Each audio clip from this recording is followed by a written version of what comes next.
Good evening from Belmont University in Nashville, Tennessee. I'm Kristen Welker of NBC News, and I welcome you to the final 2020 presidential debate between President Donald J. Trump and former Vice President Joe Biden.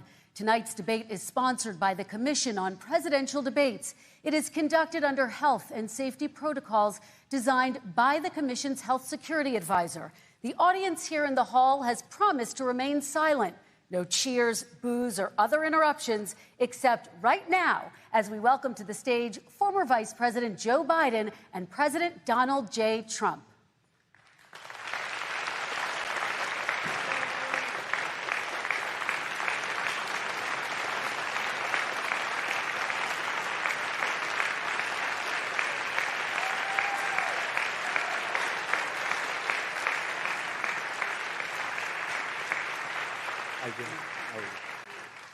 And I do want to say a very good evening to both of you. This debate will cover 6 major topics. At the beginning of each section, each candidate will have 2 minutes uninterrupted to answer my first question. The Debate Commission will then turn on their microphone only when it is their turn to answer, and the Commission will turn it off exactly when the 2 minutes have expired. After that, both microphones will remain on, but on behalf of the voters, I'm going to ask you to please speak one at a time. The goal is for you to hear each other and for the American people to hear every word of what you both have to say. And so with that, if you're ready, let's start. And we will begin with the fight against the coronavirus. President Trump, the first question is for you. The country is heading into a dangerous new phase. More than 40,000 Americans are in the hospital tonight with COVID, including record numbers here in Tennessee. And since the two of you last shared a stage, 16,000 Americans have died from COVID. So please be specific. How would you lead the country during this next stage of the coronavirus crisis? 2 minutes, uninterrupted. So, as you know, 2.2 million people modeled out were expected to die. We closed up the greatest economy in the world in order to fight this horrible disease that came from China. It's a worldwide pandemic. It's all over the world. You see the spikes in Europe and many other places right now. If you notice, the mortality rate is down 85%. The excess mortality rate is way down and much lower than almost any other country. And we're fighting it, and we're fighting it hard. There is a spike. There was a spike in Florida, and it's now gone. There was a very big spike in Texas. It's now gone. There was a very big spike in Arizona. It's now gone. And there are some spikes and surges in other places. They will soon be gone. We have a vaccine that's coming. It's ready. It's going to be announced within weeks, and it's going to be delivered. We have Operation Warp Speed, which is the military is going to distribute the vaccine. I can tell you from personal experience that I was in the hospital. I had it, and I got better. And I will tell you that I had something that they gave me, a therapeutic, I guess they would call it. Some people could say it was a cure. But I was in for a short period of time, and I got better very fast, or I wouldn't be here tonight. And now they say I'm immune. Whether it's 4 months or a lifetime, nobody's been able to say that, but I'm immune. More and more people are getting better. We have a problem that's a worldwide problem. This is a worldwide problem. But I've been congratulated by the heads of many countries on what we've been able to do. If you take a look at what we've done in terms of goggles and masks and gowns and everything else, and in particular ventilators, we're now making ventilators all over the world, thousands and thousands a month, distributing them all over the world. It will go away, and as I say, we're rounding the turn, we're rounding the corner. It's going away. Okay, former Vice President Biden, to you, how would you lead the country out of this crisis? You have 2 minutes uninterrupted. 220,000 Americans dead. If you hear nothing else I say tonight, hear this. Anyone who's responsible for not taking control, in fact, not saying I take no responsibility initially, anyone who's responsible for that many deaths should not remain as President of the United States of America. We're in a situation where there are 1,000 deaths a day now, 1,000 deaths a day. And there are over 70,000 new cases per day. Compared to what's going on in Europe, as the New England Medical Journal said, they're starting from a very low rate. We're starting from a very high rate. The expectation is we'll have another 200,000 Americans dead between now and the end of the year. If we just wore these masks, the president's own advisors have told him, we could save 100,000 lives. And we're in a circumstance where the president thus far and still has no plan, no comprehensive plan. What I would do is make sure we have everyone encouraged to wear a mask all the time. I would make sure we move in the direction of rapid testing, investing in rapid testing. I would make sure that we set up national standards as to how to open up schools and open up businesses so they can be safe and give them the wherewithal, the financial resources to be able to do that. We're in a situation now where the New England Medical Journal, one of the most serious journals in the whole world, said for the first time ever that the way this president has responded to this crisis has been absolutely tragic. And so, folks, I will take care of this. I will end this. I will make sure we have a plan.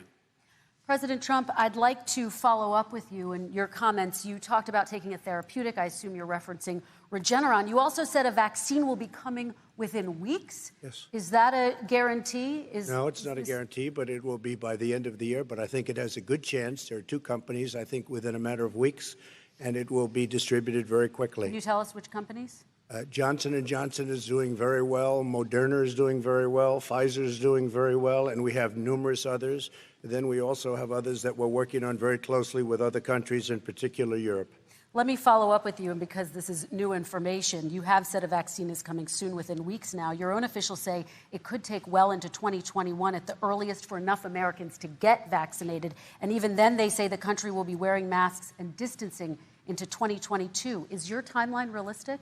No, I think my timeline is going to be more accurate. I don't know that they're counting on the military the way I do, but we have our generals lined up, one in particular, that's the head of logistics. And this is a very easy distribution for him. He's ready to go as soon as we have the vaccine. And we expect to have 100 million vials. As soon as we have the vaccine, he's ready to go. Vice President Biden, your reaction, and just 40% of Americans say they would definitely agree to take a coronavirus vaccine if it was approved by the government. What steps would you take to give Americans confidence in a vaccine if it were approved? Make sure it's totally transparent. Have the scientists of the world see it, know it, look at it, go through all the processes. And by the way, this is the same fellow who told you this is going to end by Easter last time. This is the same fellow who told you that, don't worry, we're going to end this by the summer. We're about to go into a dark winter. And he has no clear plan, and there's no prospect that there's going to be a vaccine available for the majority of the American people before the middle of next year. President Trump, your reaction, he says you have no I don't think plan. we're going to have a dark winter at all. We're opening up our country. We've learned and studied and understand the disease, which we didn't at the beginning. When I closed and banned China from coming in heavily infected, and then ultimately Europe, but China was in January. Months later, he was saying I was xenophobic. I did it too soon. Now he's saying, oh, I should have, moved quicker. But he didn't move quicker. He was months behind me, many months behind me. And frankly, he ran the H1N1 swine flu, and it was a total disaster, far less lethal, but it was a total disaster. Had that had this kind of numbers, 700,000 people would be dead right now, but it was a far less lethal disease. Look, his own person who ran that for him, who, as you know, was his chief of staff, said it was catastrophic. It was horrible. We didn't know what we were doing. Now he comes up and he tells us how to do this. Also, everything that he said about the way every single move that he said we should make, that's what we've done. We've done all of it. But he was way behind us. Vice President Biden, your response. My response is he is xenophobic, but not because he shut down access from China. And he did it late after 40 countries had already done that. In addition to that, what he did, he made sure that we had 44 people that were in there in China trying to get to Wuhan to determine what exactly the source was. What did the president say in January? He said, no, he said, he's being transparent. The president of China is being transparent. We owe him a debt of gratitude. We have to thank him. And then what happened was we started talking about using the Defense Act to make sure we go out and get whatever is needed out there to protect people. And again, I go back to this. He had nothing. He did virtually nothing. And then he gets out of the hospital and he talks about, don't worry, It's all going to be over soon. Come on. There's not another serious scientist in the world who thinks it's going to be over soon. President Trump, your reaction? I say over soon. I say we're learning to live with it. We have no choice. We can't lock ourselves up in a basement like Joe does. He has the ability to lock himself up. I don't know. He's obviously made a lot of money someplace, but he has this thing about living in a basement. People can't do that. By the way, I, as the president, couldn't do that. I'd love to put myself in the basement or in a beautiful room in the White House and go away for a year and a half until it disappears. I can't do that. And Kirsten, every meeting I had, and I'd meet a lot of families, including Gold Star families and military families, every meeting I had, and I had to meet them. I had to. It would be horrible to have canceled everything. I said, this is dangerous. And you catch it. And, I caught it. I learned a lot. Great doctors, great hospitals. And now I recovered. 99.9 of young people recover. 99% of people recover. We have to recover. We can't close up our nation. We have to open our school, and we can't close up our nation, or you're not going to have a nation. And of course, the CDC has said young people can get sick with COVID-19 and can pass it. Vice President Biden, I want to talk broadly about strategy, though. Can I respond to that? 30 seconds, please, and then I have a question. No, number one, he says that we're learning to live with it. People are learning to die with it. You folks home will have an empty chair at the kitchen table this morning. That man or wife going to bed tonight and reaching over to try to touch their, out of habit, where their wife or husband was, is gone. Learning to live with it. Come on. We're dying with it because he has never said, you said it's dangerous. When's the last time? Is it really dangerous still? Are we dangerous? You tell the people it's dangerous now? What should they do about the danger? And you say, I take no responsibility. Let me talk about your two. Excuse me, I take full responsibility. It's not my fault that he came here. It's China's fault. And you know what? It's not Joe's fault that he came here either. It's China's fault. They kept it from going into the rest of China for the most part, but they didn't keep it from coming out to the world, including Europe and ourselves. Vice President Biden. The fact is that when we knew it was coming, when it hit, what happened? What did the president say? He said, don't worry, it's going to go away. Be gone by Easter. Don't worry. The warm weather. Don't worry. Maybe inject bleach. He said he was kidding when he said that, but a lot of people thought it was serious. A whole range of things the president has said. Even today, he thinks we are in control. We're about to lose 200,000 more people. President Trump. Look, perhaps just to finish this, I was kidding on that, but just to finish this, when I closed, he said I shouldn't have closed. And that went on for months. Nancy Pelosi said the same thing. She was dancing on the streets in Chinatown in San Francisco. But when I closed, he said, this is a terrible thing, you're xenophobic. I think he called me racist even, and because I was closing it to China. Now he says I should have closed it earlier. It just, Joe, it doesn't work. I didn't say either of those things. You certainly did. You I certainly did. I talked about his xenophobia in a different context. It wasn't about closing the border to Chinese coming to the United States. All right, I want to talk about both of your different strategies to handling He thought this. I shouldn't have closed the border. Well, that's obvious. Do you want to respond to that quickly, Vice President Biden? Okay. Let's talk about your different strategies toward dealing with this. Mr. Vice President, you suggested you would support new shutdowns if scientists recommended it. What do you say to Americans who are fearful that the cost of shutdowns, the impact on the economy, the higher rates of hunger, depression, domestic and substance abuse outweighs the risk of exposure to the virus? What I would say is I'm going to shut down the virus, not the country. It's his ineptitude that caused the country to have to shut down in large part. Why businesses have gone under, why schools are closed, why so many people have lost their living, and why they're concerned. Those other concerns are real. That's why he should have been, instead of in a sand trap in his golf course, he should have been negotiating with Nancy Pelosi and the rest of the Democrats and Republicans about what to do about the acts they were passing for billions of dollars to make sure people had the capacity. But you haven't ruled out more shutdowns. Well, no, I'm not shutting down the neighborhood, but there are, look, you need standards. The standard is if you have a reproduction rate in a community that's above a certain level, everybody says, slow up, more social distancing, do not open bars and do not open gymnasiums, do not open until you get this under control, under more control. But when you do open, give the people the capacity to be able to open and have the capacity to do it safely. For example, schools. Schools, they need a lot of money to open. They need to deal with ventilation systems. They need to deal with smaller classes, more teachers, more pods. And he's refused to support that money, or at least up to now. Let's talk about schools. President Trump, I think we have to respond, if I might. Please, and then I have a follow-up. Thank you, and I appreciate that. Look, all he does is talk about shutdowns, but forget about him. His Democrat governors, Cuomo in New York, you look at what's going on in California, you look at Pennsylvania, North Carolina, Democrats all, they're shut down so tight, and they're dying. They're dying. And he supports all these people. All he talks about is shutdowns. No, we're not going to shut down, and we have to open our schools. And it's like, as an example, I have a young son. He also tested positive. By the time I spoke to the doctor the second time, he was fine. It just went away. Young people, I guess it's their immune system. Let me follow up with you, President Trump. You've demanded schools open in person and insist they can do it safely. But just yesterday, Boston became the latest city to move its public school system entirely online after a coronavirus spike. What is your message to parents who worry that sending their children to school will endanger not only their kids, but also their teachers and families? I want to open the schools. The transmittal rate to the teachers is very small, but I want to open the schools. We have to open our country. We're not going to have a country. You can't do this. We can't keep this country closed. This is a massive country with a massive economy. People are losing their jobs. They're committing suicide. There's depression, alcohol, drugs at a level that nobody's ever seen before.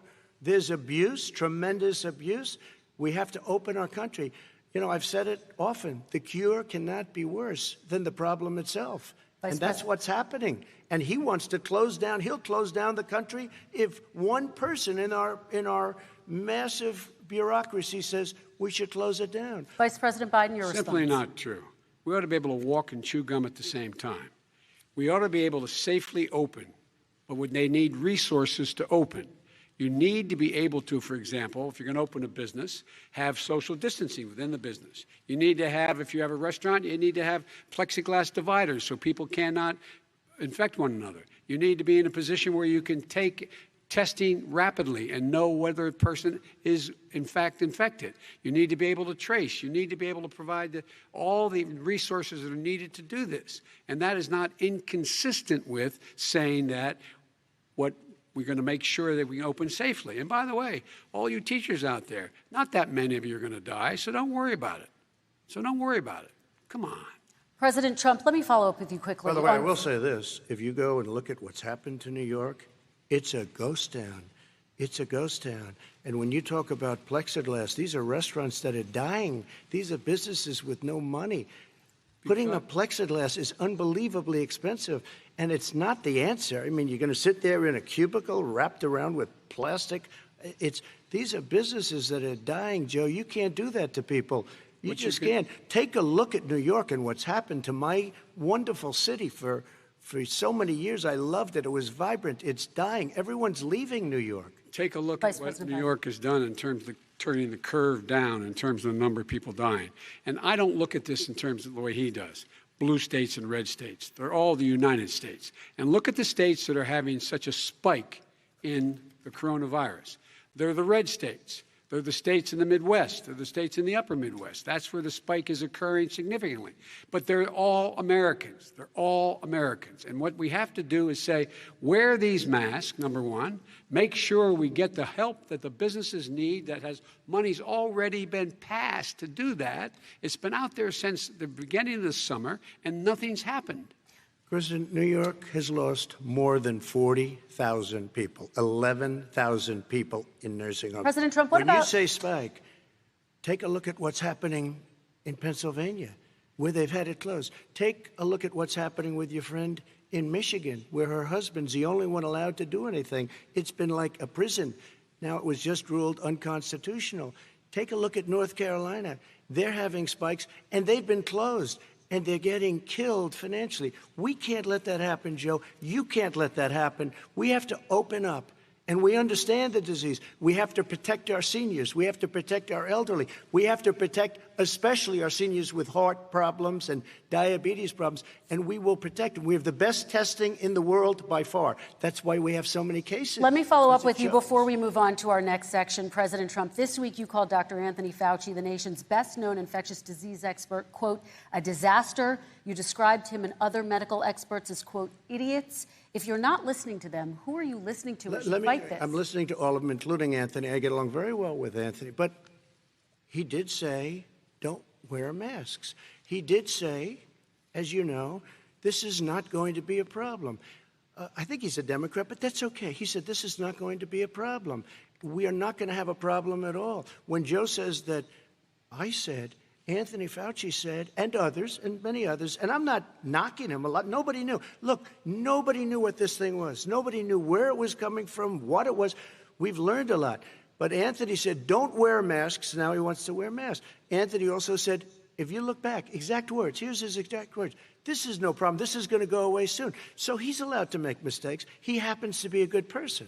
Vice President Biden, your response quickly, and then we're going to move on to the next section. My response is that think about what the president knew in January and didn't tell the American people. He was told this was a serious virus that spread in the air, and it was much worse than the flu. He went on record and said to one of your colleagues, recorded, that in fact he knew how dangerous it was, but he didn't want to tell us. He didn't want to tell us because he didn't want us to panic. He didn't want us. Americans don't panic. He panicked. But guess what? In the meantime, we found out in the New York Times the other day that, in fact, his folks went to Wall Street and said this is a really dangerous thing. And a memo out of that meeting, not from his administration, but from some of the brokers, said sell short because we got to get moving. It's a dangerous problem. Well, this is I'm going to give you 30 seconds to respond, and then we're the going Wall to Street move one, on. I don't know. Somebody went to Wall Street. You're the one that takes all the money from Wall Street. I don't take it. I haven't. You have raised a lot of money, tremendous amounts of money. And every time you raise money, deals are made, Joe. I could raise so much more money. As president and as somebody that knows most of those people, I could call the heads of Wall Street, the heads of every company in America. I would blow away every record, but I don't want to do that because it puts me in a bad position. And then you bring up Wall Street. You shouldn't be bringing up Wall Street because you're the one that takes the money from Wall Street, not me. I could blow away your records that, like you wouldn't believe. We don't need money. We have plenty of money. In fact, we beat Hillary Clinton with a tiny fraction of the money that she was able to. All right, gentlemen, we're going to move on. Don't tell me about Wall Street. Average contribution, $43. All right, we're going to move on to our next section, which is national security. And I do want to start with the security of our elections and some breaking news from overnight. Just last night, top intelligence officials confirmed again that both Russia and Iran are working to influence this election. Both countries have obtained U.S. voter registration information, these officials say, and Iran sent intimidating messages to Florida voters. This question goes to you, Mr. Vice President. What would you do to put an end to this threat? You have 2 minutes uninterrupted. I made it clear, and I ask everyone else to take the pledge. I made it clear that any country, no matter who it is, that interferes in American elections will pay a price. They will pay a price. And it's been overwhelmingly clear this election, I won't even get into the last one, this election, that Russia has been involved, China has been involved to some degree, and now we learn that Iran is involved. They will pay a price if I'm elected. They're interfering with American sovereignty. That's what's going on right now. They're interfering with American sovereignty. And to the best of my knowledge, I don't think the president said anything to Putin about it. I don't think he's stalking them a lot. I don't think he said a word. I don't know why he hadn't said a word to Putin about it. And I don't know what he has recently said, if anything, to the Iranians. My guess is he'd probably be more outspoken with regard to the Iranians. But the point is this, folks. We are in a situation where we have foreign countries trying to interfere in the outcome of our election. His own national security advisor told him that what is happening with his buddy, I will. His buddy, Rudy Giuliani, he's being used as a Russian pawn. He's being fed information that is Russian, that is not true. And then what happens? Nothing happens. And then you find out that everything that's going on here about Russia is wanting to make sure that I do not get elected the next president of the United States because they know I know them and they know me. I don't understand why this president is unwilling to take on Putin when he's actually paying bounties to kill American soldiers in Afghanistan, when he's engaged in activities that are trying to destabilize all of NATO. I don't know why he doesn't do it, but it's worth asking the question, why isn't that being done? Any country that interferes with us will, in fact, pay a price because they're affecting our sovereignty.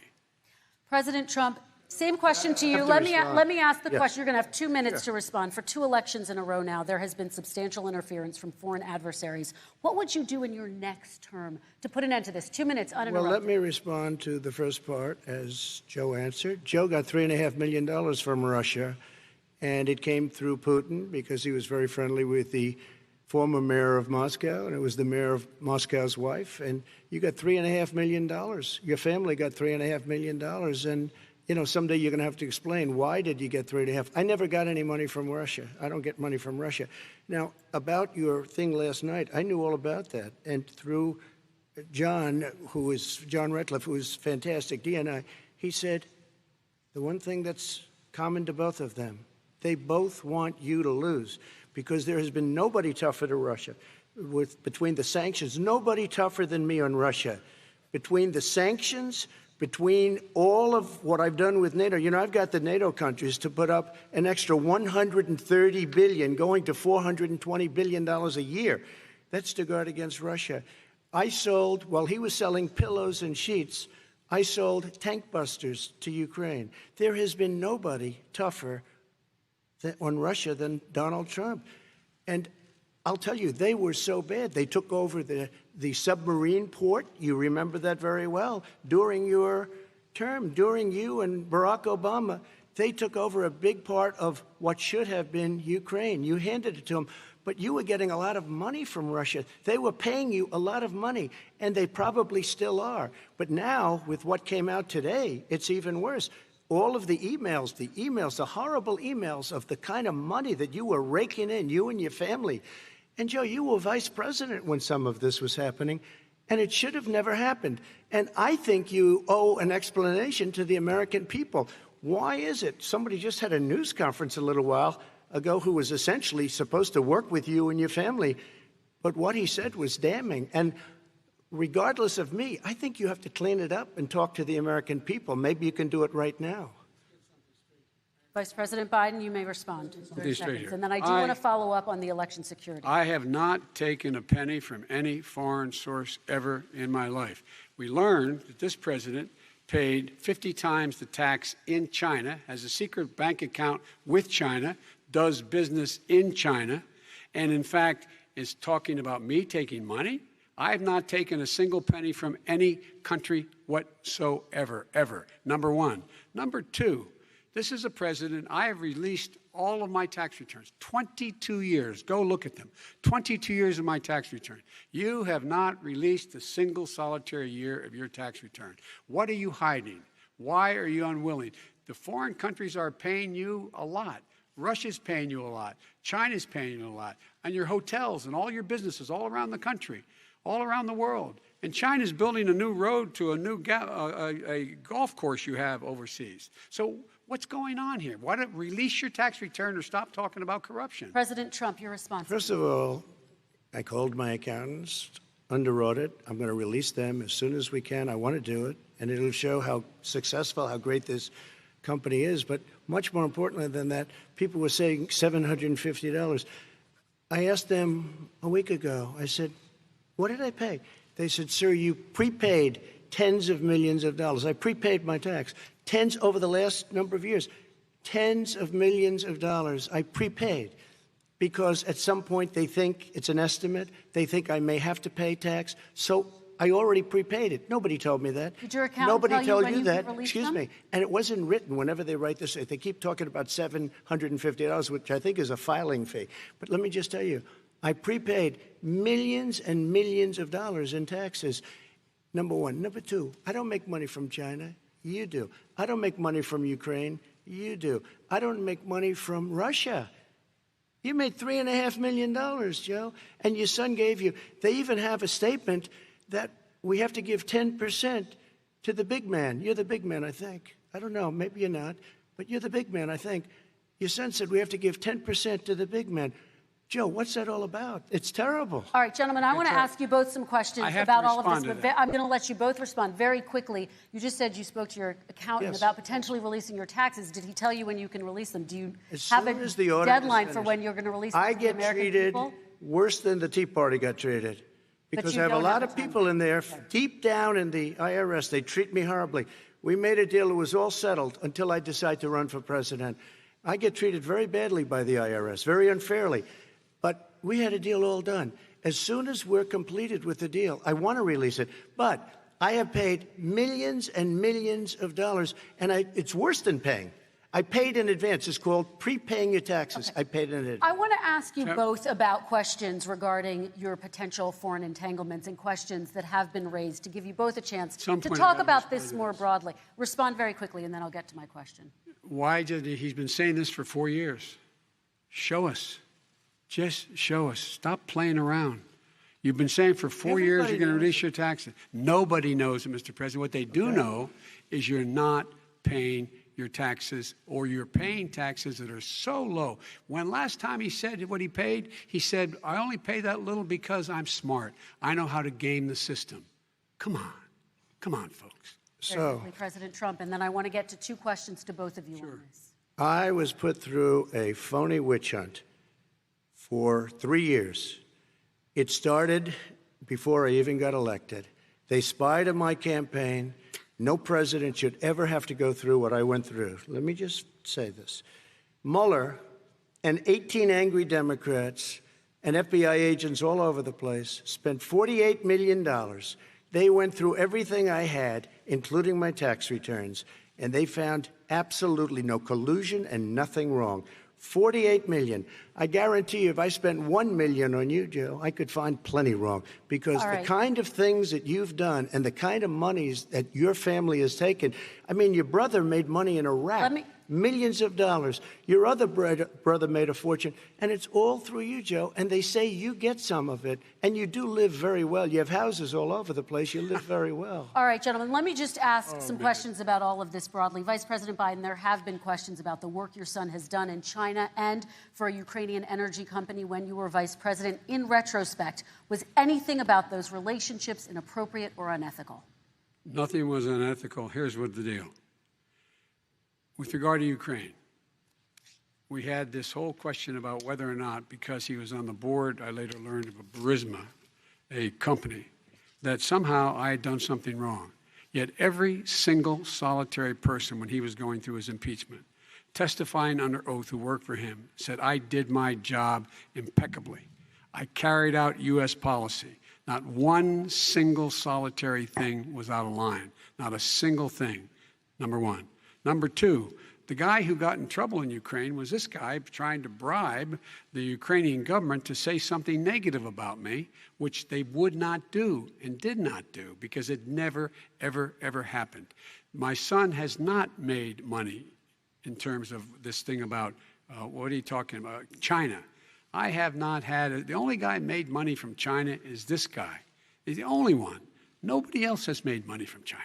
Never President did Trump, deal with let China. me By the ask way, my question to you. But and could then I just, you'll- one thing? Very quickly. His son didn't have a job for a long time, was sadly no longer in the military service. I won't get into that. And he didn't have a job. As soon as he became vice president, Burisma, not the best reputation in the world. I hear they paid him $183,000 a month. Listen to this. 183, and they gave him a $3 million upfront payment. All right. And he had no energy I'm going to let the Vice President That's respond to that quickly, 100% and then I need to get to a dishonest. question to you. Very No quickly, basis Mr. for Vice that. Everybody investigated that. No one said anything he did was wrong in Ukraine. Okay, President Trump, this is for you. Since you took office, you've never divested from your business. You've personally promoted your properties abroad. A report this week, which was referenced, does indicate that your company has a bank account in China. So how can voters know that you don't have any foreign conflicts of interest? I have many bank accounts, and they're all listed, and they're all over the place. I mean, I was a businessman doing business. The bank account you're referring to, which is everybody knows about it, it's listed. The bank account was in 2013. That's what it was. It was opened, and it was closed in 2015, I believe. And then I decided, because I was thinking about doing a deal in China, like millions of other people. I was thinking about it, and I decided I'm not going to do it. Didn't like it. I decided not to do it. Had an account open, and I closed it. Okay. Excuse me. And then, unlike him, where he's vice president and he does business, I then decided to run for president after that. That was before. So I closed it before I even ran for president, let alone became president. Big difference. He is the vice president of the United States, and his son, his brother, and his other brother are getting rich. They're like a vacuum cleaner. They're sucking up money President every Trump, place thank he you. goes. We do Not need to true. move on. I do want to ask you, Vice President Biden, about China. Let's talk about China more broadly. There have, of course, President Trump has said that they should pay for not being fully transparent in regards to the coronavirus. If you were president, would you make China pay? And please be specific. What would that look like? What I'd make China do is play by the international rules, not like he has done. He has caused the deficit of China to go up, not down, with China, up, not down. We are making sure that in order to do business in China, you have to give all your intellectual property. You have to have a partner in China. It's 51%. We would not do that at all, number one. Number two, we're in a situation where China would have to play by the rules internationally as well. When I met with Xi, when I was still vice president, he said we're setting up air identification zones in the South China Sea. You can't fly through them. I said we're going to fly through them. We just flew B-52, B-1 bombers through it. We're not going to pay attention. They have to play by the rules. And what's he do? He embraces guys like the thugs like in North Korea and the Chinese president and Putin and others, and he pokes his finger in the eye of all of our friends, all of our allies. We make up we're 25% of the world's economy. We need to be having the rest of our friends with us saying to China, these are the rules. You play by them or you're going to pay the price for not paying by them economically. That's the way I will run it, and that's what we did in upholding steel tariffs and a range of other things when we were president and vice president. All right, let's talk about North Korea. Excuse me, no, I have to Yes. respond to that. Okay, very quickly, and His then we're son going to move walked on out to with North $1.5 billion Korea. from China to Not manage after true. spending 10 minutes in office and being in Air Force Two, number one. Number two, there's a very strong email talking about your family wanting to make $10 million a year for introductions. President Trump, on China policy, true. though, what No, but wait a specifically are minute. you going to do? What specifically are you going to do to make China pay? You've said you're going First to of make all, them pay. China is paying. They're paying billions and billions of dollars. I just gave New $28 billion. sanctions? New sanctions? I just gave $28 billion to our farmers. because Taxpayers' China, money. It's what? Taxpayers' money. Didn't No, come no, from yeah, China. you know who the taxpayer is. It's called China. China paid true. $28 billion, and you know what they did to pay it, Joe? They devalued their currency, and they also paid up. And you know who got the money? Our farmers, our great farmers, because they were targeted. You never charged them anything. Also, I charged them 25% on dumped steel because they were killing our steel industry. We were not going to have a steel industry. Okay. And now we have a steel Okay, industry. Vice President Biden, your response, please. My response is, look, this isn't about, there's a reason why he's bringing up all this malarkey. There's a reason for it.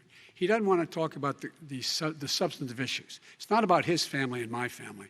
It's about your family. And your family's hurting badly. If you're making if you're a middle-class family, you're getting hurt badly right now.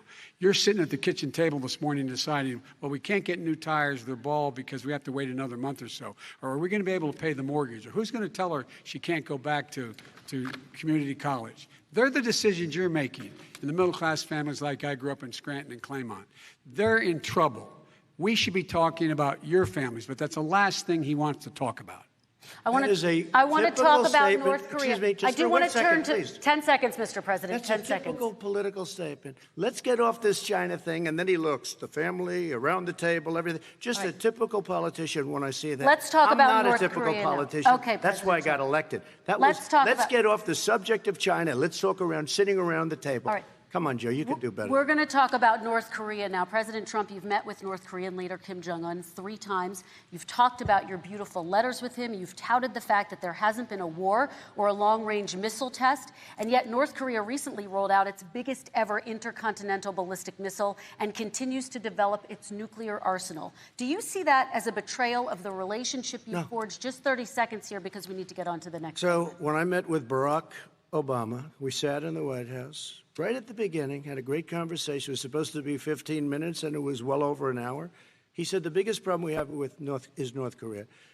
He indicated we will be in a war with North Korea. Guess what? It would be a nuclear war, and he does have plenty of nuclear capability.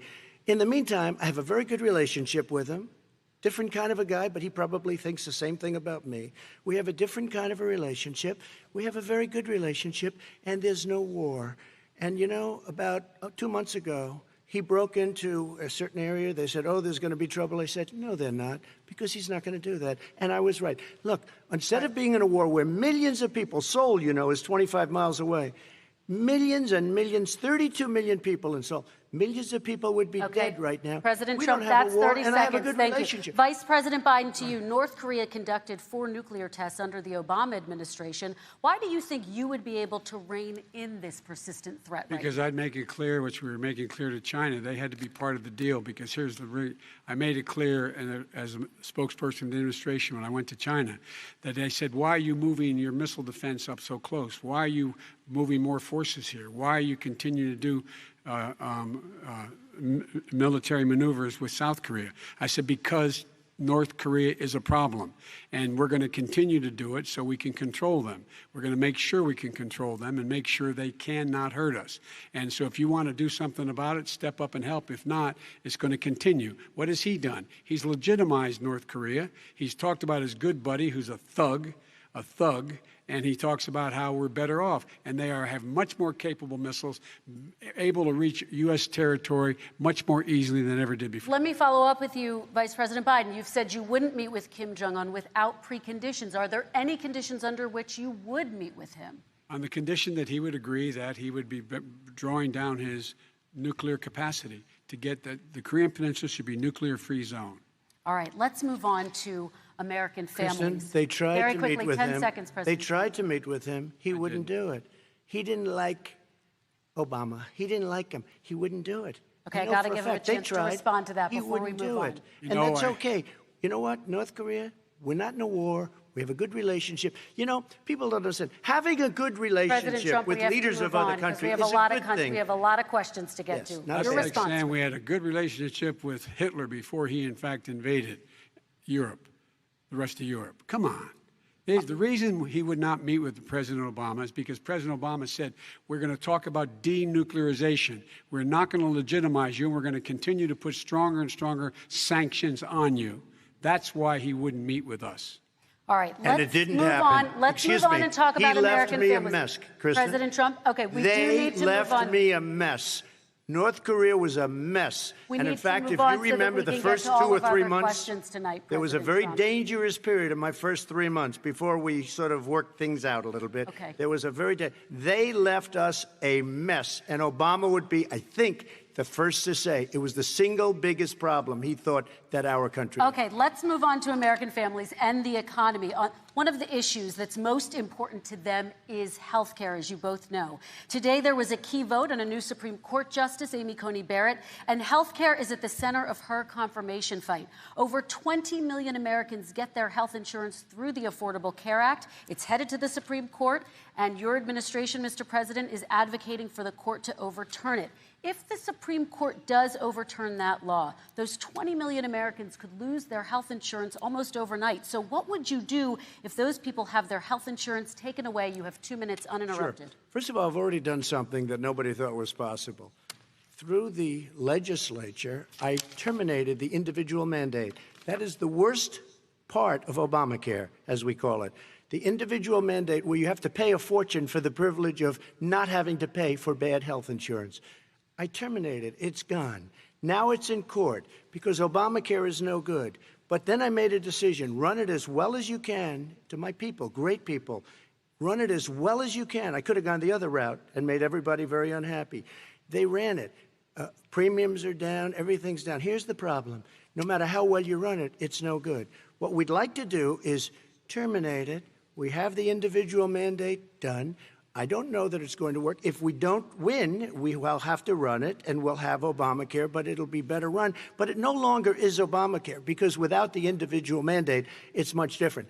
Pre-existing conditions will always stay. What I would like to do is a much better health care, much better, will always protect people with pre-existing. So I'd like to terminate Obamacare, come up with a brand new, beautiful health care. The Democrats will do it because there'll be tremendous pressure on them, and we might even have the House by that time. And I think we're going to win the House, okay? You'll see, but I think we're going to win the House. But come up with a better health care, always protecting people with pre-existing conditions. And one thing very important, we have 180 million people out there that have great private health care. Far more than we're talking about with Obamacare. Joe Biden is going to terminate all of those policies. These are people that love their health care, people that have been successful, middle-income people, been successful. They have 180 million plans, 180 million people, families.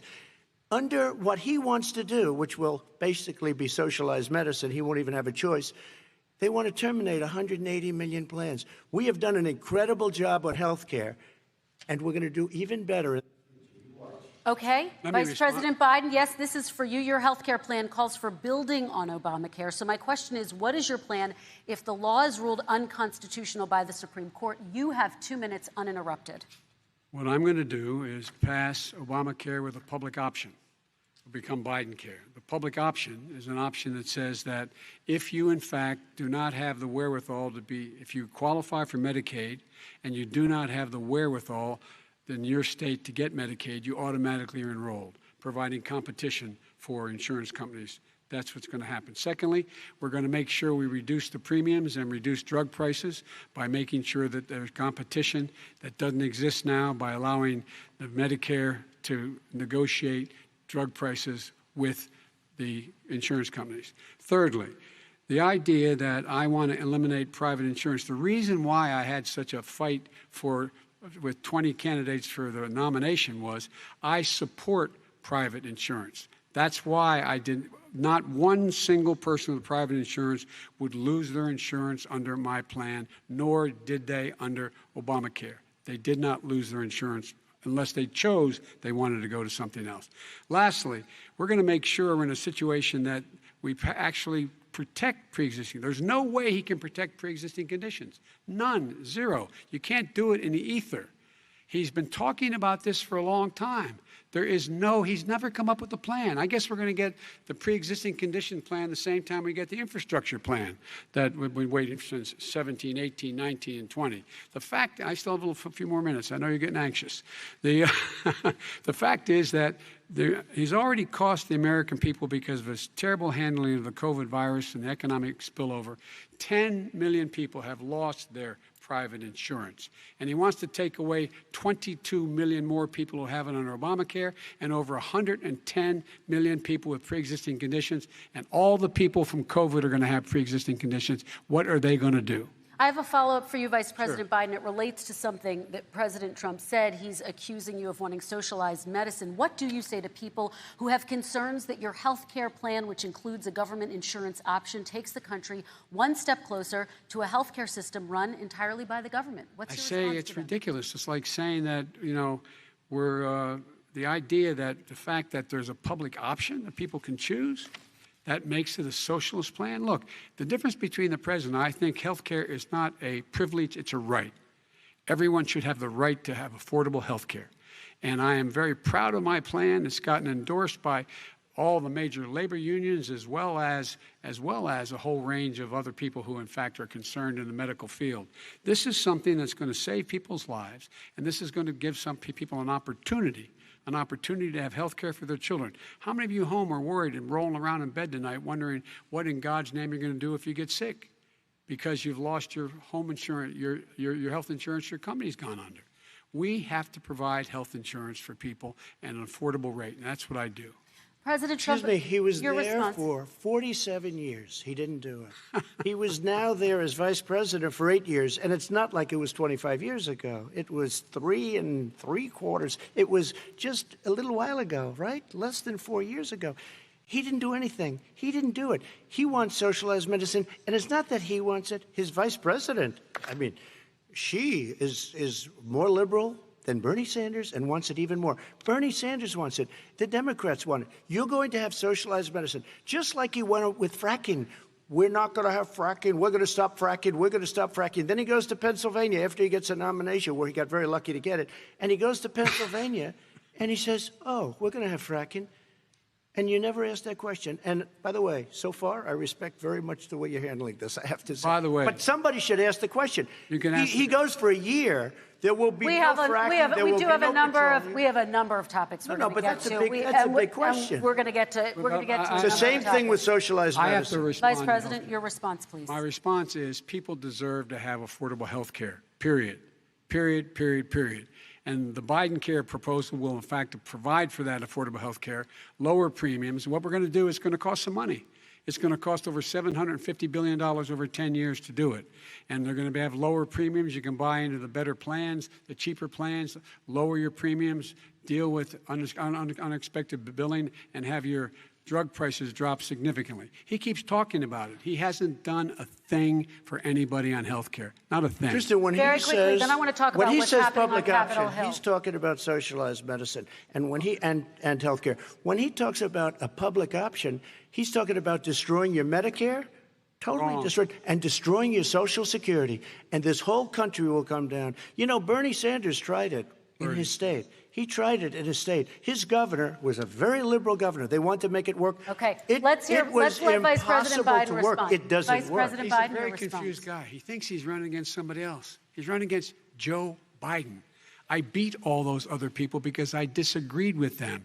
Joe Biden he's running against. And the idea that we're in a situation that they're going to destroy Medicare, this is the guy that the actuary at Medicare said, if in fact, at Social Security, if in fact he continues to withhold his plan to withhold the tax on Social Security will be bankrupt by 2023 with no way to make up for it. This is the guy who's tried to cut Medicare. So the idea that Donald Trump is lecturing me on Social Security and Medicare, come on. He tried to get 10 rid of it. He seconds, Mr. tried to hurt President, and then I Social have to go to Security another years question. ago. Years ago. Go back and look at the records. He tried to hurt Social Security years ago. All One right, thing, let's move but on. This I'm is going to the move guy on. that when they Mr. announced President, I have last to move week, on to the next question. They said or the else stock we're not market going to will have time boom to talk about it. if I'm elected. If he's elected, the stock market will crash. Okay, let's biggest move on to the analysts are next saying question. Let me respond. Very quickly. Look, the idea that the stock market is booming is his only measure of what's happening. Where I come from in Scranton and Claymont, the people don't live off of the stock market. Just in the last three years during this crisis, the billionaires in this country made, according to the Wall Street, $700 billion more dollars. $700 billion more dollars. Because that's his only measure. What happens to the ordinary people out there? What happens to them? Let's talk about what's happening on Capitol Hill. We're going to move on, 401ks are through the roof. We're going to move on. Stock are through the roof. All right. And he doesn't come from Scranton. That's like he lived there for a short period of time before he even knew it. We're going to move on to the next left. question. And the people of Pennsylvania Let me will move show on you to my that. next question, They gentlemen. understand. As of tonight, more than 12 million people are out of work. And as of tonight, 8 million more Americans have fallen into poverty, and more families are going hungry every day. Those hit hardest are women and people of color.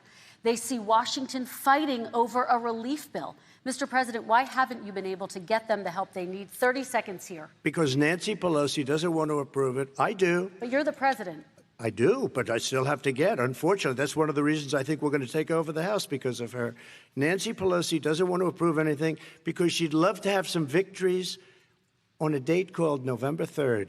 Nancy Pelosi does not want to approve it. We are ready, willing, and able to do something. Don't forget, we've already approved 3 plans, and it's gone through, including the Democrats, in all fairness.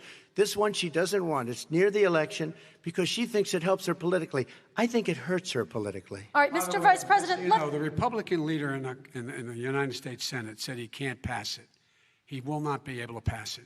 He does not have Republican votes. Why isn't he talking to his Republican friends? Let me follow up with you, Vice President we made a Biden, deal, the because Republicans let me will ask pass Vice it. President Biden a question. You are the leader of the Democratic Party. Why have you not pushed the Democrats to get a deal for the American people? Well, I have, and they have pushed it. Look, they passed this act all the way back in the beginning of the summer. This is like it's not new. It's been out there. This HEROES Act has been sitting there. And look at what's happening. When I was in charge of the Recovery Act with $800 billion, I was able to get $145 billion to local communities that have to balance their budgets and states that have to balance their budgets, so they didn't have to fire firefighters, teachers, first responders, law enforcement officers, so they could keep their cities and counties running. He will not support that. They have not done a thing for them. And Mitch McConnell said, let them go bankrupt. Let them go bankrupt. Come on. What's the matter with these guys? The bill that was passed in the House was a bailout of badly run, high-crime, Democrat, all run by Democrats, cities and states. It was a way of getting a lot of money, billions and billions of dollars to these states. It was also a way of getting a lot of money from our people's pockets to people that come into our country illegally. We were going to take care of everything for them. And what that does, and I'd love to do that, I'd love to help them, but what that does, everybody all over the world will start pouring into our country. We can't do it. This was a way of taking care of them. This was a way of spending on things that had nothing to do with COVID, as per your question. But it was really a big bailout for badly run Democrat cities and states. All right, By the way, I want to. if I get elected, I'm running as a proud Democrat, but I'm going to be an American president. I don't see red states and blue states. What I see is American, United States. And folks, every single state out there finds themselves in trouble. They're going to start laying off, whether they're red or blue, cops, firefighters, first responders, because they have to balance their budget. And the founders were smart. They allowed the federal government to deficit spend to compensate for the United States of America. I want to talk about the minimum wage, gentlemen. Mr. Vice President, we are talking a lot about struggling small businesses and business owners these days. Do you think this is the right time to ask them to raise the minimum wage? You, of course, support a $15 federal minimum wage. I do, because I think one of the things we're going to have to do is we're going to have to bail them out, too. We should be bailing them out now, those small businesses. You got 1 in 6 of them going under. They're not going to be able to make it back. They passed a package that allows us to be able to call PPP. Money is supposed to go to help them do everything from organize how they can deal with their businesses being open safely. Schools, how they can make classrooms smaller, how they can hire more teachers, how they can put ventilation systems in. They need the help. The businesses as well as the schools need the help. But these guys will not help them. Is not giving them any of the money. We are going to move on to immigration, one thing very but I quickly, want he to said get we your have reaction. to help our small businesses by raising the minimum wage. That's not helping. I think it should be a state option. Alabama is different than New York. New York is different from Vermont. Every state is different. It should be a state option. You said very recently. We have recently. to help. It's very important. We have to help our small businesses. How are you helping your small businesses when you're forcing wages? What's going to happen, and what's been proven to happen, is when you do that, these small businesses fire many of their employees. You said very recently you would consider raising the federal minimum wage to $15 an hour. You said recently you would consider raising the federal minimum wage to $15 an hour. Is that still the case? And I would consider it to an extent, but in a what second I really administration? in a second administration, but not to a level that's going to put all these businesses out of business. It should be a state option. Look, I've lived in different places. I know different places. They're all different. Some places, $15 is not so bad.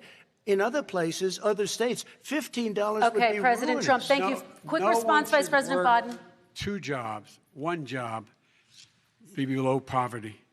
People are making $6, $7, $8 an hour. These first responders, we all clap for as they come down the street because they've allowed us to make it. What's happening? They deserve a minimum wage of $15. Anything below that puts you below the poverty level. And there is no evidence that when you raise the minimum wage, businesses go out of business. That is simply not true. We're going to talk about immigration. We're going to talk about immigration now, gentlemen, and we're going to talk about families within this context. Mr. President, your administration separated children from their parents at the border, at least 4,000 kids. You've since reversed your zero-tolerance policy, but the United States can't locate the parents of more than 500 children. So how will these families ever be reunited? Children are brought here by coyotes and lots of bad people, cartels, and they're brought here, and they used to use them to get into our country. We now have as strong a border as we've ever had. We're over 400 miles of brand new wall. You see the numbers, and we let people in, but they have to come in legally, and they come in through merit. But how will you But reunite let me these just tell kids you, with their families, Let me just tell you, Mr. they President? built cages. You know, they used to say, I built the cages. And then they had a picture in a certain newspaper, and it was a picture of these horrible cages. And they said, look at these cages. President Trump built them. And then it was determined they were built in 2014. That was him. Do you They have a built plan to cages. reunite the kids Yes, with we're their working on families? it we're trying very hard. But a lot of these kids come out without the parents. They come over through cartels and through coyotes and through gangs. Vice President Biden, let me bring you into this 525 conversation. Quick response, and then another question to you. These 500-plus kids came with parents. They separated them at the border to make it a disincentive to come to begin with. Real tough. We're really strong. And guess what? They cannot, it's not coyotes didn't bring them over. Their parents were with them. They got separated from their parents. And it makes us a laughing stock and violates every notion of who we are as a nation. Let me ask you a follow-up Kristen, question. they did it. We changed the policy. Your response they to that? They did it. We changed. did not They built the separate cages. they- Who built the cages, Joe? Let's talk about what Who we're built the talking about. cages, Let's Joe? talk about what we're talking about. What happened? Parents were ripped, their kids were ripped from their arms and separated. And now they cannot find over 500 sets of those parents, and those kids are alone. Nowhere to go. Nowhere to go. It's criminal. It's criminal. Let me ask Kristen, you I will about say this. immigration. They went 10 down. seconds, We and then brought I need to ask reporters, you. everything. They are so well taken care of. They're in facilities that were so clean. But some that of have them gotten haven't been such reunited But with their just ask families. one question. Who built the cages? I'd love you to ask him that. Who built the cages? Let me ask about your immigration policy, Mr. Vice President. The Obama administration did fail to deliver immigration reform, which had been a key promise during the administration. It also presided over record deportations as well as family detentions at the border before changing course. So why should voters trust you with an immigration overhaul now? Because it made a mistake. It took too long to get it right. It took too long to get it right. I'll be president of the United States, not vice president of the United States. And the fact is, I've made it very clear. Within 100 days, I'm going to send to the United States Congress a pathway to citizenship for over 11 million undocumented people. And all of those so-called dreamers, those DACA kids, they're going to be immediately certified again to be able to stay in this country and put on a path to citizenship. The idea that they are being sent home by this guy, and they want to do that, is they've gone to a country they've never seen before. I can imagine you're 5 years old, your parents are taking you across the Rio Grande River, and it's illegal. And you say, oh, no, Mom, leave me here. I'm not going to go with you. They've been here. Many of them are model citizens. Over 20,000 of them are first responders out there taking care of people during this crisis. We owe them. We owe them. President Kristen, Trump, he your had reaction. 8 years to do what he said he was going to do. And I've changed. We did. Without having a specific, we got rid of catch and release. We got rid of a lot of horrible things that they put in and that they lived with. But he had 8 years he was vice president. He did nothing except build cages to keep children in. Vice President Wrong. Biden, your response. The catch and release, you know what he's talking about there? If, in fact, you had a family came across and they were arrested, they, in fact, were given a date to show up for their hearing. They were released. And guess what? They showed up for a hearing. And this is the first president in the history of the United States of America that anybody seeking asylum has to do it in another country. That's never happened before in America. That's never happened before in America. You come to the United States and you make your case that I seek asylum based on the following premise, why I deserve it under American law. They're sitting in squalor on the other side of the river. President Trump, your response, So 30 important. seconds, and then we'll move It on. just shows that he has no understanding of immigration or the laws. Catch and release is a disaster. A murderer would come in, a rapist would come in, a very bad person would come in. We would take their name. We have to release them into our country. And then you say they come back. Less than 1% of the people come back. We have to send ICE out and Border Patrol out to find them. We would say, come back in 2 years, 3 years. We're going to give you a court case. You need Perry Mason. We're going to give you a court case. When you say they come back, they don't come back, Joe. They do. They never come back. Only the really, I hate to say this, but those with the lowest IQ, they might come back. Okay, But they're President very, Trump, let's very give few. Vice President Biden a chance to respond, and then we're going to move on to the You next don't know section. the law, Joe. Vice President Biden, your response. Know the law. What he's telling you is simply not true. Well, check it out. They don't come back. Check it out. All right, let's move on But we don't have to the worry next about it because they section. terminated it, so we don't have to worry about Let's it move anymore. on to the next And you have section. 525 kids not knowing where in God's name they're going to be and lost their parents. Go ahead. All right, let's talk about our next section, which is race in America. And I want to talk about the way Black and brown Americans experience race in this country. Part of that experience is something called the talk. It happens regardless of class and income. Parents who feel they have no choice but to prepare their children for the chance that they could be targeted, including by the police, for no reason other than the color of their skin. Mr. Vice President, in the next 2 minutes, I want you to speak directly to these families. Do you understand why these parents fear for their children? I do.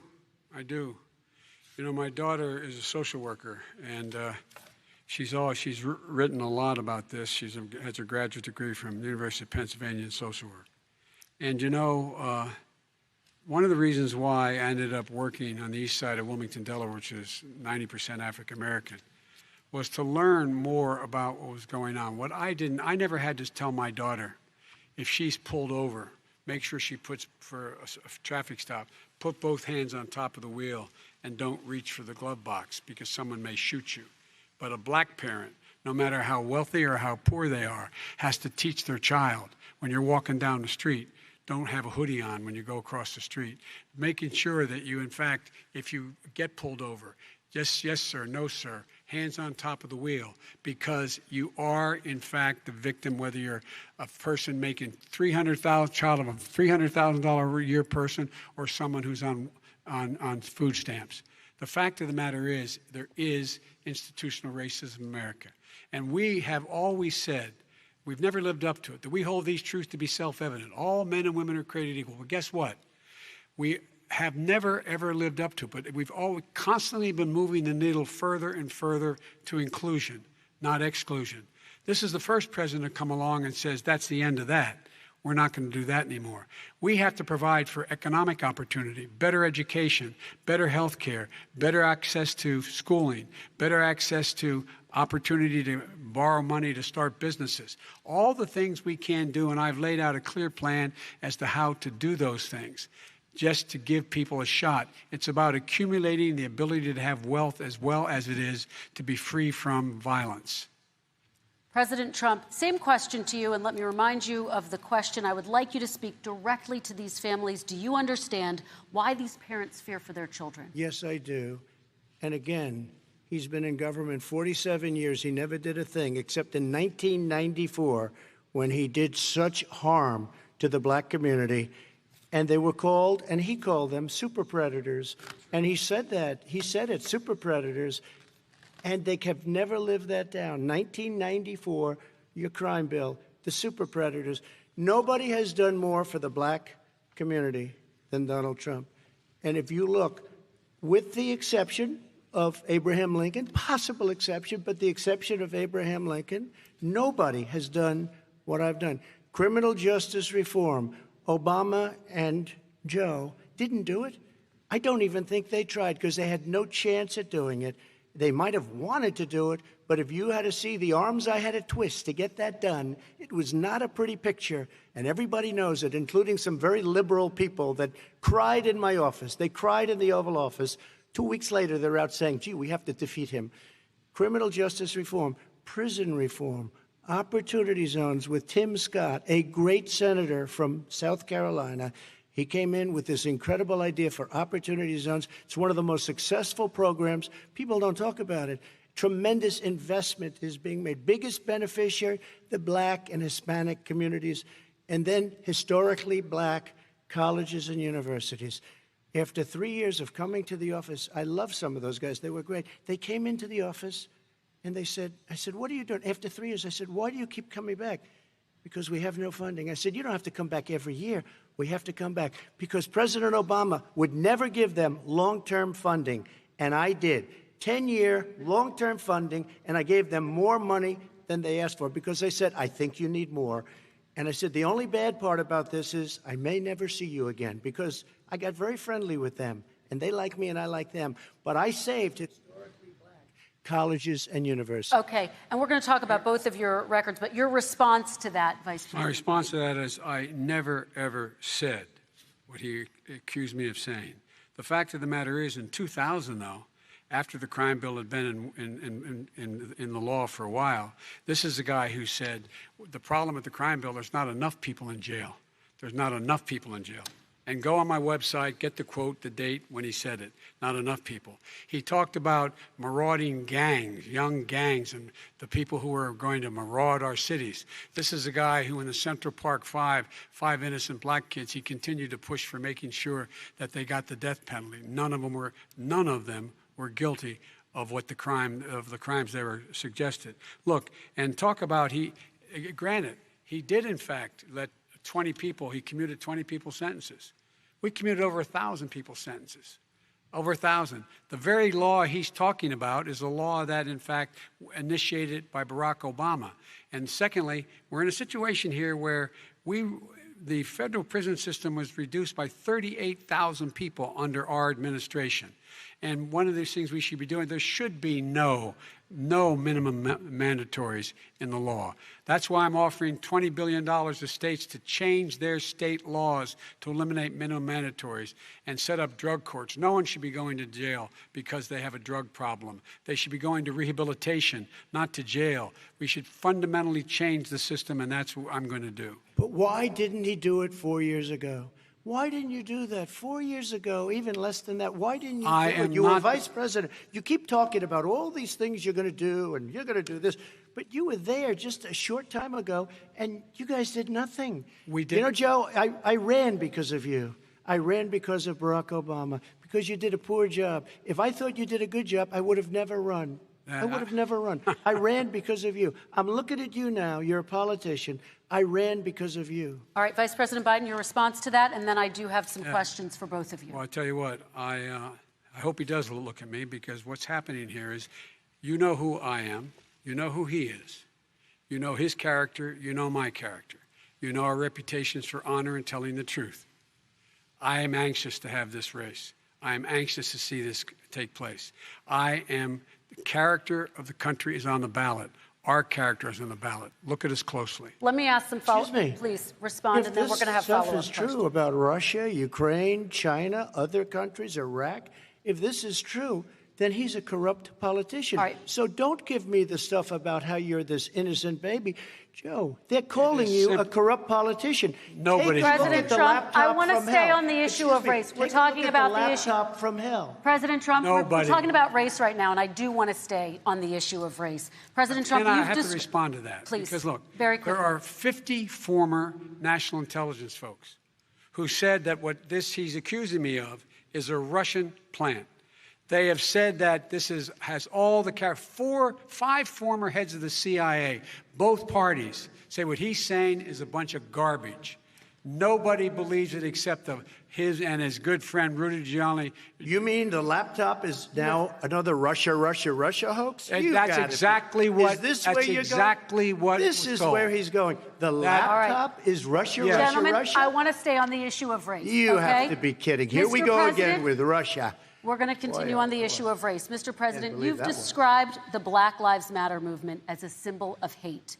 You've shared a video of a man chanting white power to millions of your supporters. You've said that black professional athletes exercising their First Amendment rights should be fired. What do you say to Americans who say that kind of language from a president is contributing to a climate of hate and racial strife? Well, you have to understand, the first time I ever heard of Black Lives Matter, they were chanting pigs in a blanket, talking about police. Pigs, talking about our police. Pigs in a blanket, fry them like bacon. I said, that's a horrible thing. And they were marching down the street. And that was my first glimpse of Black Lives Matter. I thought it was a terrible thing. As far as my relationships with all people, I think I have great relationships with all people. I am the least racist person in this room. But what do you say to Americans who are concerned by that rhetoric? I don't know. and by I don't know videos? what to say. I got criminal justice reform done and prison reform and opportunity zones. I took care of black colleges and universities. I don't know what to say. they can say anything. I mean, they can say anything. It makes me sad because I am the least racist person. I can't even see the audience because it's so dark, but I don't care who's in the audience. I'm the least racist person in this room. Okay, Vice President Biden, let me ask you very quickly, and then I have a follow-up question for you. Abraham Lincoln here is one of the most racist presidents we've had in modern history. He pours fuel on every single racist fire, every single one. He started off his campaign coming down the escalator saying he's going to get rid of those Mexican rapists. He's banned Muslims because they're Muslims. He has moved around and made everything worse across the board. He says about the poor boys, last time we were on stage here, he said, I told them to stand down and stand ready. Come on. This guy is a dog whistle about as big as a foghorn. President Trump, I'm going to give you 10 seconds to respond, and then I have a follow-up question. He made a reference to Abraham Lincoln. Where did that come in? I mean, you said you're Abraham Lincoln. No, where did that? No. You said, I said not since Abraham Lincoln has anybody done what I've done for the black community. And I'm saying, I didn't say I'm Abraham Lincoln. I said not since Abraham Lincoln has anybody done what I've done for the black community. Now, you have done nothing other than the crime bill, which put oh, God, tens of thousands of black men, mostly, in jail. All right, let me they ask remember Vice it President because if Biden you look a at what's question. happening with the voting right now, Let me ask they Vice remember President that Biden you treated them about very, very badly. Just take a look at what's happening out there. Vice President Biden, let me give you a chance to respond within this context. Crime bills that you supported in the 80s and 90s contributed to the incarceration of tens of thousands of young black men who had small amounts of drugs in their possession. They are sons, they are brothers, they're fathers, they're uncles, whose families are still to this day, some of them suffering the consequences. So speak to those families. Why should they vote for you? One of the things is that in the 80s, we passed 100%, all 100 senators voted for it, a bill on drugs and how to deal with drugs. It was a mistake. I've been trying to change the since then, particularly the portion on cocaine. That's why I've been arguing that, in fact, we should not send anyone to jail for a pure drug offense. They should be going into treatment across the board. That's what we should be spending money on. That's why I set up drug courts, which were never funded by our Republican friends. They should not be going to jail for a drug or an alcohol problem. They should be going into treatment. That's what we've been trying to do. That's what I'm going to get done because I think the American people have now seen that, in fact, it was a mistake to pass those laws relating to drug. But they were not in the crime bill. But why didn't he get it done? See, it's all talk, no action with these politicians. Why didn't he get it done? That's what I'm going to do when I become president. You were vice president along with Obama as your president, your leader, for 8 years. Why didn't you get it done? You had 8 years to get it done. Now you're saying you're going to get it done because you're all talk and no action, Jim. We got a lot of it done. We released 38,000. We got 38,000 prisoners left from the. You got nothing done. 38,000 prisoners were released from federal prison. There were over 1,000 people who were given clemency. In fact, we're the ones that put in the legislation saying we could look at pattern and practice of police departments and what they were doing, how they were conducting themselves. I could go on, but we began the process. We lost an election. That's why I'm running to win back that election and change his terrible policy. I just asked one question. Why didn't you do it in the 8 years, a short time ago? Why didn't you do it? You just said, I'm going to do that. I'm going to do this. You put tens of thousands of mostly black young men in prison. Now you're saying you're going to undo that. Why didn't you get it done? You had 8 years with Obama. You know why, Joe? Because you're all talk and no action. All right, Vice President Biden, and then we're going to move on to the next section. We had a Republican Congress. That's the answer. Well, you got to talk them into it, Joe. Sometimes all right. You got to talk them into it. We're going to move on to our next section, like I did with criminal justice reform. I had to talk Democrats into it. Gentlemen, we're running out of time, so we got to get on to climate change, please. You both have very different visions on climate change. President Trump, you say that environmental regulations have hurt jobs in the energy sector. Vice President Biden, you have said you see addressing climate change as an opportunity to create new jobs. For each of you, how would you both combat climate change and support job growth at the same time? Starting with you, President Trump, you have 2 minutes uninterrupted. So we have the Trillion Trees program. We have so many different programs. I do love the environment, but what I want is the cleanest, crystal clear water, the cleanest air. We have the best, lowest number in carbon emissions, which is a big standard that I notice Obama goes with all the time. Not Joe. I haven't heard Joe use the term because I'm not sure he knows what it represents or means, but I have heard Obama use it. And we have the best carbon emission numbers that we've had in 35 years under this administration. We are working so well with industry, but here's what we can't do. Look at China, how filthy it is. Look at Russia. Look at India. It's filthy. The air is filthy. The Paris Accord, I took us out because we were going to have to spend trillions of dollars, and we were treated very unfairly. When they put us in there, they did us a great disservice. They were going to take away our businesses. I will not sacrifice tens of millions of jobs, thousands and thousands of companies because of the Paris Accord. It was so unfair. China doesn't kick in until 2030. Russia goes back to a low standard, and we kicked in right away. It would have destroyed our businesses. So, you ready? We have done an incredible job environmentally. We have the cleanest air, the cleanest water, and the best carbon emission standards that we've seen in many, many years. Vice President And we Biden. haven't destroyed our industries. Vice President Biden, 2 minutes to you, uninterrupted.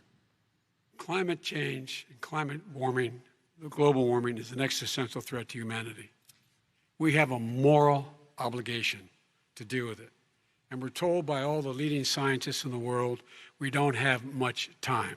We're going to pass the point of no return within the next 8 to 10 years. 4 more years of this man eliminating all the regulations that were put in by us to clean up the climate, to limit limit emissions, will put us in a position where we're going to be in real trouble. Here's where we have a great opportunity. I was able to get both all the environmental organizations as well as labor, the people worried about jobs, to support my climate plan. Because what it does, it will create millions of new good-paying jobs. We're going to invest in, for example, 50,000 charging stations on our highways so that we can own the electric car market of the future. In the meantime, China is doing that. We're going to be in a position where we're going to see to it that we're going to take 4 million existing buildings and 2 million existing homes and retrofit them so they don't leak as much energy, saving hundreds of millions of barrels of oil in the process and creating significant number of jobs. And by the way, the whole idea of what this is all going to do, it's going to create millions of jobs, and it's going to clean the environment. Our health and our jobs are at stake. That's what's happening. And right now, by the way, Wall Street firms indicated that my plan will in fact create 18.6 million jobs, 7 million more than his. This is from Wall Street. And I'll create $1 trillion more in economic growth than his proposal does. Not on climate, just on the economy.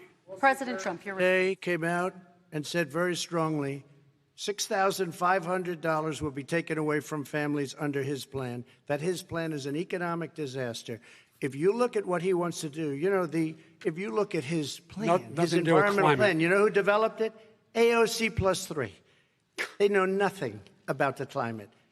I mean, she's got a good line of stuff, but she knows nothing about the climate. And they're all hopping through hoops for AOC plus 3. Look, their real plan costs $100 trillion. If we had the best year in the history of our country for 100 years, we would not even come close to a number like that. When he says buildings, they want to take buildings down because they want to make bigger windows into smaller windows. As far as they're concerned, if you had no window, it would be a lovely thing. This is the craziest plan that anybody has ever seen. And this wasn't done by smart people. This wasn't done by anybody. Frankly, I don't even know how it can be good politically. Right. They want to spend $100 trillion. That's their real number. He's trying to say it was 6. It's $100 trillion. They want to knock down buildings and build new buildings with little, tiny, small windows.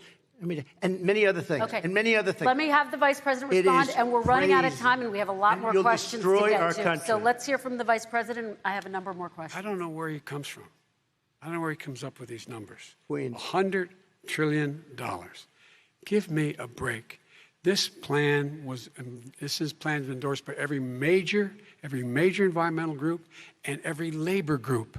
Labor, because they know the future lies. The future lies in us being able to breathe, and they know there are good jobs in getting us there. And by the way, the fastest growing industry in America is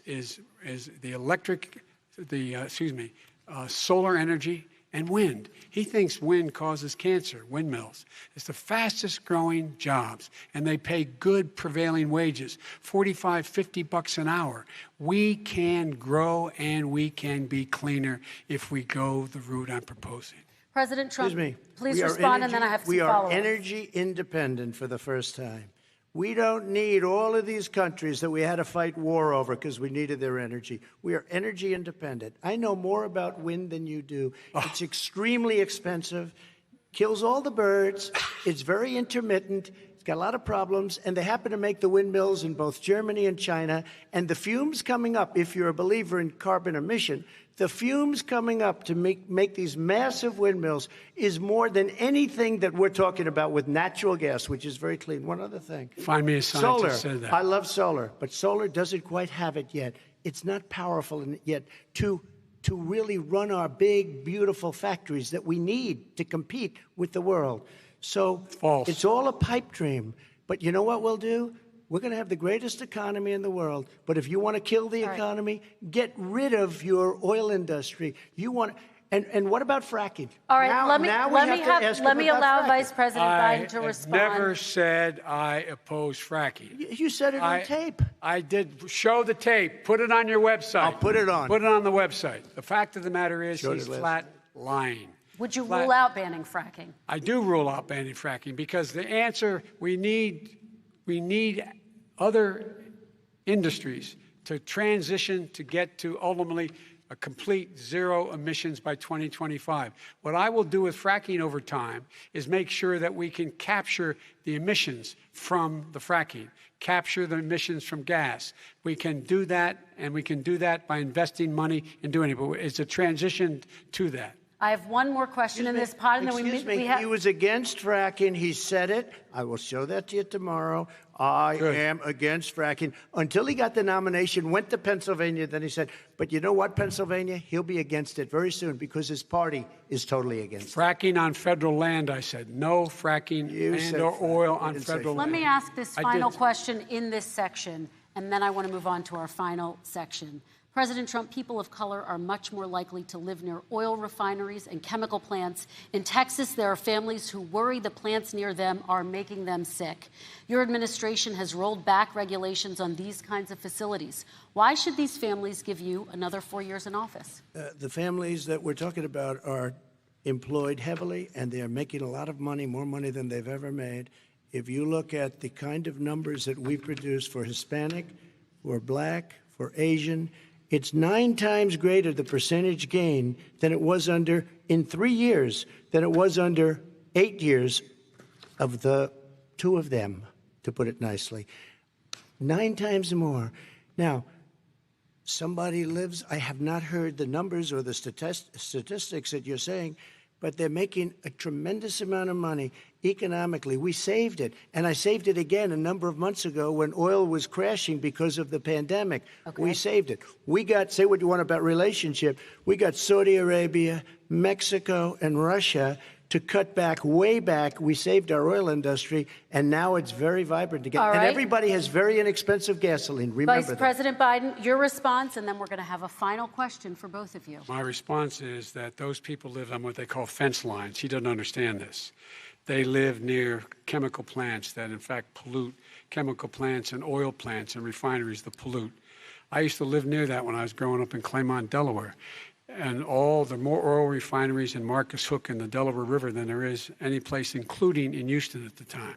When my mom get in the car when there was first frost to drive me to school, turning the windshield wiper, there'd be oil slick in the window.